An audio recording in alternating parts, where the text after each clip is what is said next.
What's going on, everyone? It's time once again for the straight pull. So, for those of you who haven't gotten on the same page as the rest of us, what's going on over at the blog section of the Academy website, I will go ahead and leave a link in the description below, is that the graphs from the Straight Volt show is here. So I'm going to real quick just go over the graphs as I did last time. So the first thing you need to do is click the bottom link of where the battery graph viewer software is. Now, another thing you got to do is go ahead and click on the Straight Volt battery graphs, and this will go ahead and bring up the Dropbox for you, okay? So, sure, there is a lot of folders here. They're all being shared publicly with everyone, but there's a much easier way to go ahead and grab them for those of you who are not as Dropbox savvy. So what you do is that you click on the Dropbox here one time, and then you right click over the folder over here, and then you click download. Now this will bring all of the folders over to you nicely and neatly into your download section.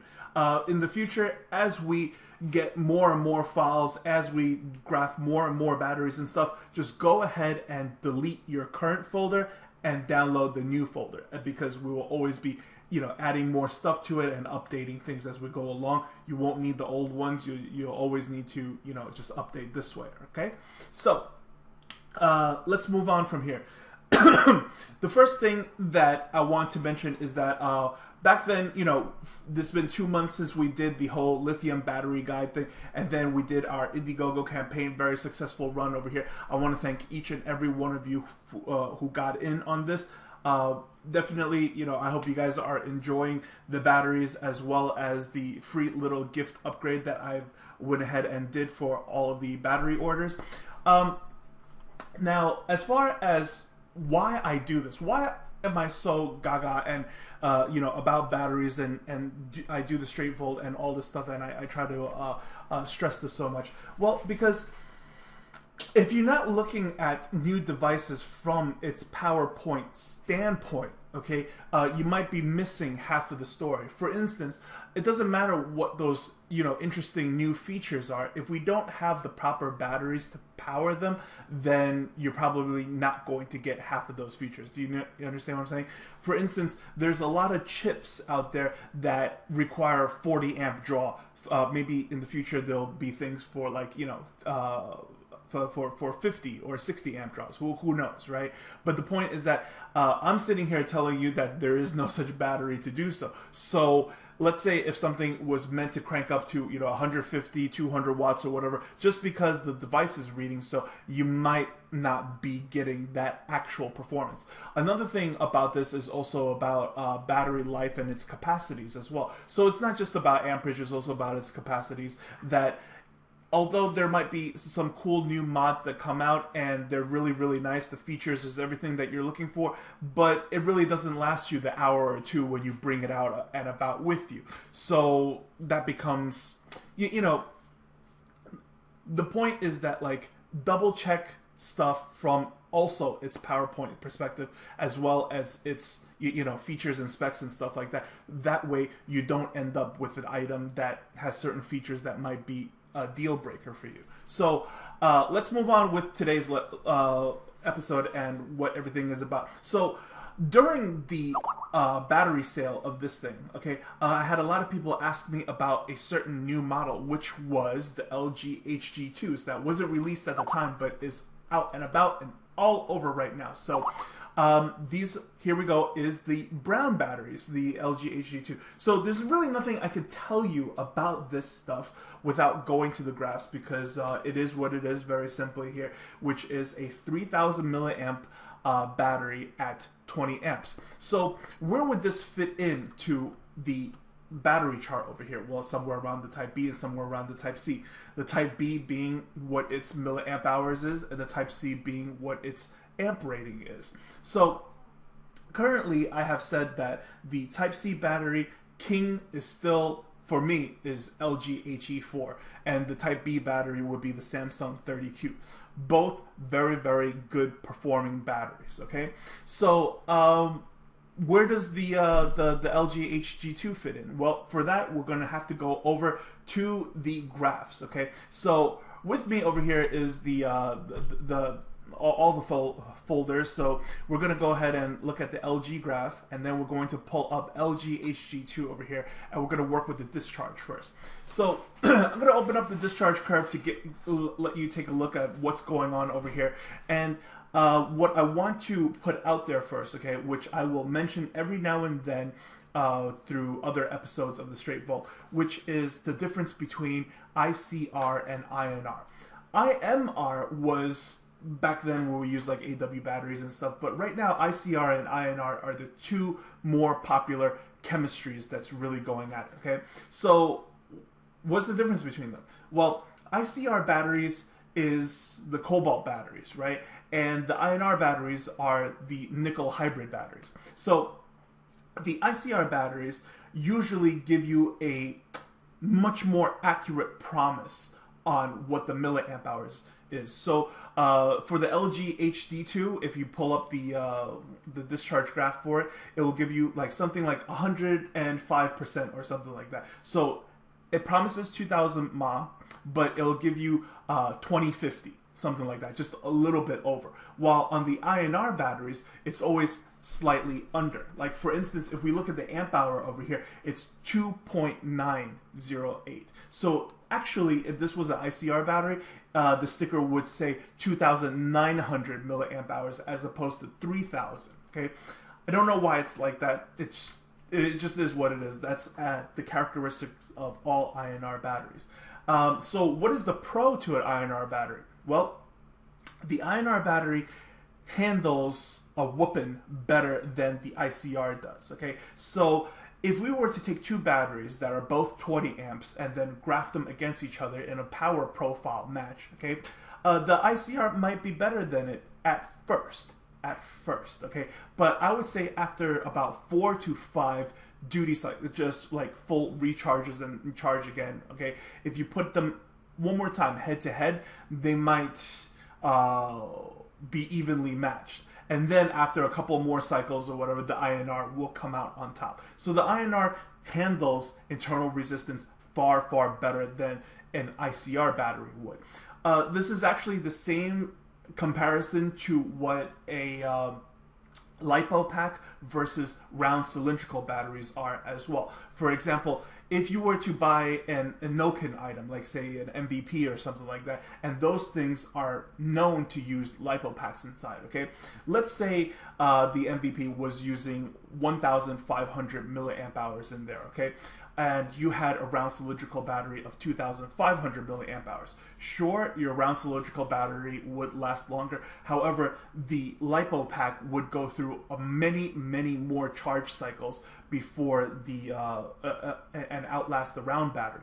So your round battery will probably last you anywhere between 6 to 8 months, depending on how you used it, while your LiPo pack MVP battery, okay, that would probably go on for a good, 1 to 2 years. So really, when it comes down to, projected mileage, who's to say what's the longer lasting battery? It depends how you argue it and how you look at it. So okay, moving on over here. I'm just going to go ahead and overlay this thing for you guys to the Samsung 30Q battery, because that is currently the other new battery that is also 3,000 milliamp hours. So I'm going to go ahead and show you guys the discharge curve over here. So they both discharge like this, okay?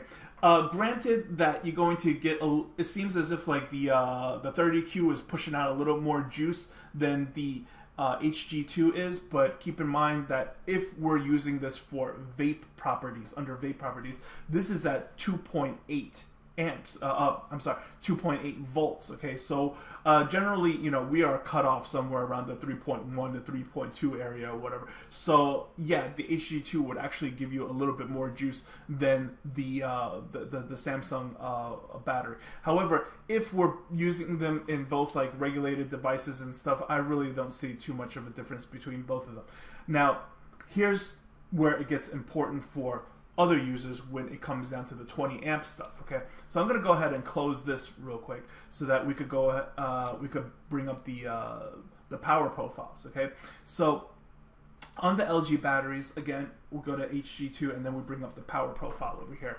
And this is what we see that is going on. I'm gonna now bring up the overlay to the LG HE4.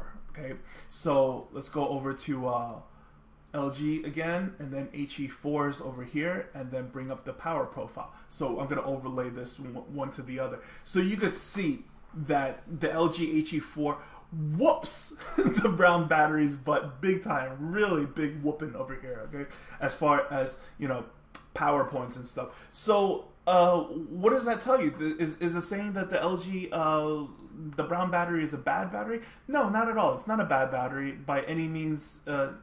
You know, it really is more of an application specific battery. Okay, I'm not going to bash this thing. I actually think there is a need for it. All right, where would the need be? Well, I think in regulated devices they are pretty damn good. Especially for, let's say, like a Kangar K-Box, which I'm sure many of you have, since those things are selling very well these days. If there's one thing that we know about the Kangar K-Box is that, like, it doesn't say anything in the instruction manual other than the fact that, hey, please use a 20 amp battery. And there you go. HG2, 30 amp battery. You put it in a regulated device, you have all of your protections, and it will give you more milliamp hours than an HE4 would. However, for those of you who are using HE4s and Samsung 25Rs inside of, let's say, your parallel box mods and stuff, and you have your ARC coils on top of it, and you need that punch, definitely do not switch over to HG2s, okay? Definitely keep the setup that you are currently using. It is fine the way it is. It's hitting what you need it to do, and that's that, all right? Now, for those of you who are a little bit curious on, hey, what about like HB6s and like those like really hard-hitting batteries and stuff? Is it going to be so much better? Again, it depends on like your application and what is going on with stuff, okay? If you are still vaping in the resistances of a certain ohm, you should absolutely just stay there. Don't go to HB6s for no reason. Don't go to HD2s for no reason, okay? They are there. Every battery is here to serve its purpose, okay? You definitely always have to compare apples to apples, not the apples to orange, and I'll show you why it's an apple to orange. So this is the graph over here for the HB6 power profile. Sure, it drags all the way down over here because we graphed it to 60 amps. I'm sorry, 30 amps, while the other ones we graphed it to 20 amps, okay?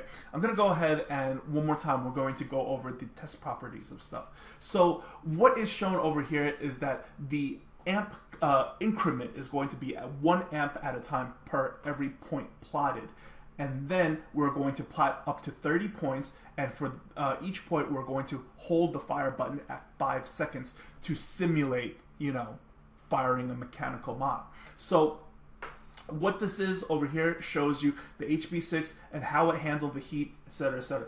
Okay, now even though it's not shown here, at the time when I ran these things, okay, it was very important that I have a heat temp probe, okay?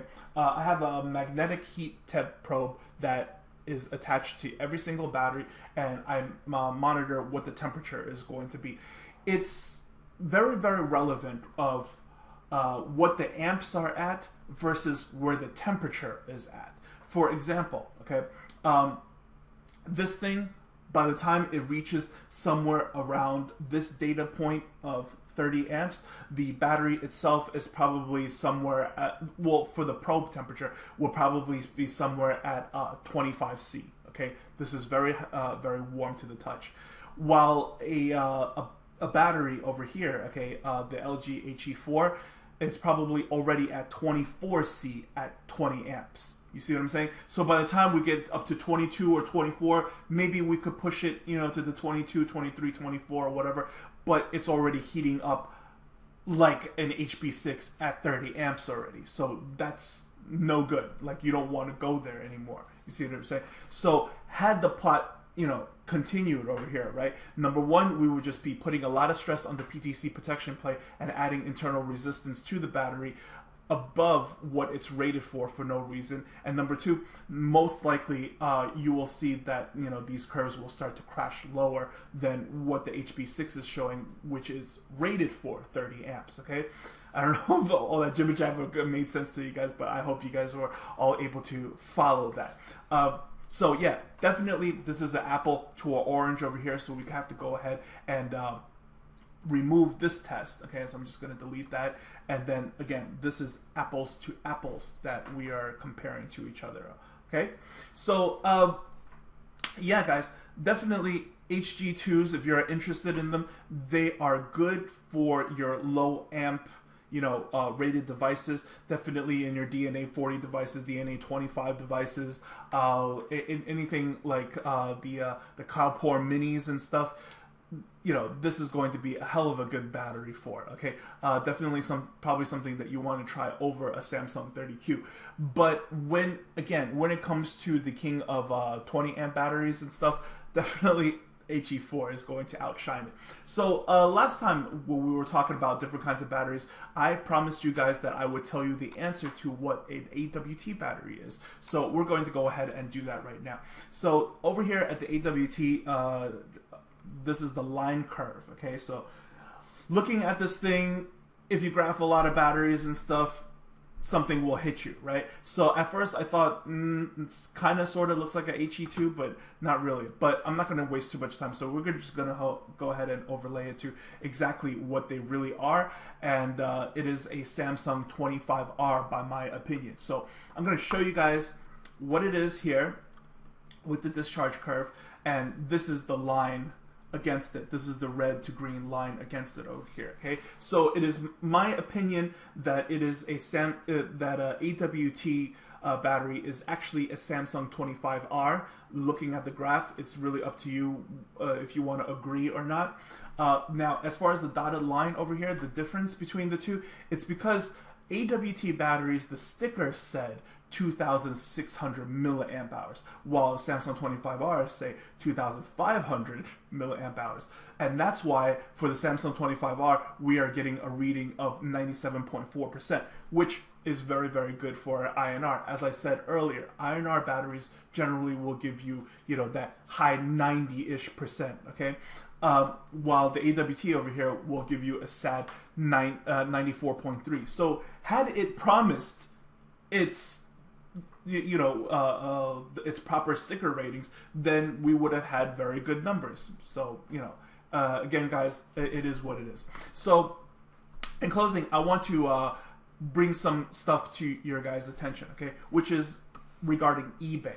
Now, should you buy eBay batteries? I don't know. This is a very a lot of questions come to mind when deciding with this stuff. Sure, there are vendors out there on eBay that is very honorable. Okay, well, this is not to point out like who is and who is not, rather than to just point out the fact that like. If you know anything about selling on eBay, well, eBay has its final value fees, and its final value fees could be anywhere between like 8 to 10 to 12%, depending on the category that you're selling in. And you know, after eBay fees, after PayPal fees, after shipping fees, after importing these batteries, after the customs and stuff, there's really not much money to be made regarding batteries being sold on eBay. So I would be very, very careful of what they're actually selling on eBay. Okay, if, who's to say that, you know, even this price is real? But definitely, you know, these prices and these prices of like, you know, $14 and $12 and stuff definitely look a little bit beyond fishy. Okay, with that said, I also wanted to point out that I'm going to attempt to purchase some batteries on Fastech, because Fastech, you know, does mark them as authentic.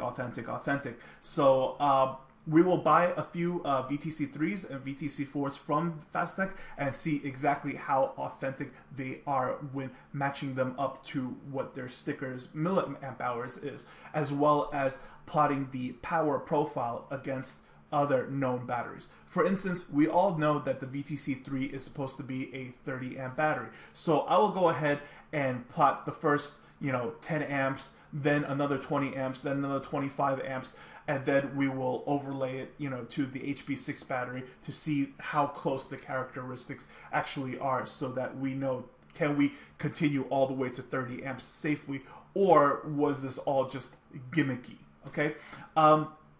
Well, I've also chosen a couple of other brands over here that will also, get to the bottom of and find out more. For those of you who are asking me about Imrin batteries, I will need some time to get my grubby little hands on Imrin batteries, but by the time we do, we will find out exactly what they are, as opposed to, taking out photos and cutting up batteries.